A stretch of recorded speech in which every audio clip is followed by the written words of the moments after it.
करेंगे seventh main topic translation.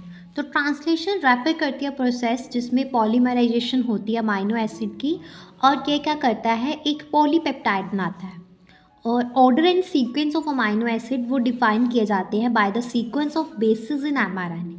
Amino acids क्या करते हैं, ज्वाइन करते हैं एक बॉन्ड के थ्रू जिसको हम पेप्टाइड बॉन्ड बोलते हैं। और इसमें क्या होता है, इसमें क्या होता है, रिक्वायर्ड एनर्जी, जो इस बॉन्ड को बनाने के लिए formation of which requires energy. और फर्स्ट फेज जो है, in first phase itself amino acid जो है activated in the presence of ATP और लिंक करते हैं टू देयर कॉग्नेट टीआरएनए, इस प्रोसेस को हम बोलते हैं चार्जिंग ऑफ टीआरएनए और अमाइनो एसाइलेशन ऑफ टीआरएनए। और प्रेजेंट के कैटलिस्ट के प्रेजेंस में क्या होगा कि ये पेप्टाइड बॉन्ड फॉर्मेशन जो है इसका रेट जो है वो बढ़ेगा। ओके और सेलुलर फैक्ट्री जो है रिस्पॉन्सिबल होती है प्रोटीन सिंथेसिस में, जिसको हम राइबोसोम बोलते हैं, जो कंसिस्ट करती है स्ट्रक्चरल आरएनएस को अबाउट 80 डिफरेंट प्रोटीन्स। और अपनी इनएक्टिव स्टेट में इट एग्जिस्ट एज ए 2 सब यूनिट्स, एक लार्ज सब यूनिट और एक स्मॉल सब यूनिट। स्मॉल सब यूनिट जो है इनकाउंटर करती है एमआरएनए का, और process of translation of mRNA to the protein begins.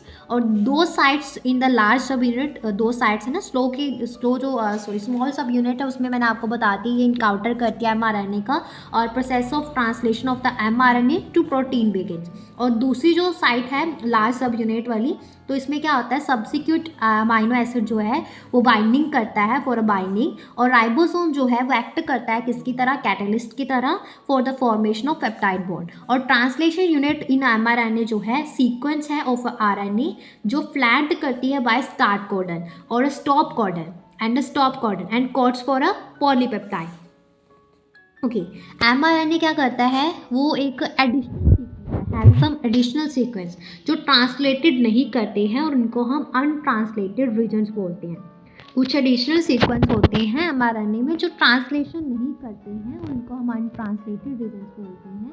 Untranslated regions जो हैं वो प्रेजेंट होते हैं दोनों एंड्स पे, 5 एंड पे और 3 एंड, मतलब बिफोर स्टार्ट कोडन और आफ्टर स्टॉप कोडन, दोनों साइड पे क्या होते हैं, प्रेजेंट होते हैं।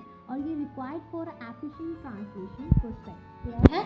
उसके बाद जब इनिशिएशन होती है, फॉर इनिशिएशन राइबोसोम जो है वो बाइंड करते हैं एमआरएनए पे एट अ स्टार्ट कोडन, मतलब एयूजी साइड पे क्या करते हैं, राइबोसोम बाइंड करते हैं to the mRNA at a start codon that is recognised only by their initiator tRNA. Okay, तो राइबोसोम क्या करेंगे, ribosome proceed to elongation phase of protein synthesis. और इस स्टेज के दौरान क्या होगा, complexes composed of an amino acid link to tRNA, और सीक्वेंशली ये बाइंड करेंगे एप्रोप्रिएट कोडोन के साथ एमआरएनए में, जो क्या बनाएंगे, कॉम्प्लीमेंट्री बेस पेयर बनाएंगे विद द टीआरएनए एंटीकोडोन।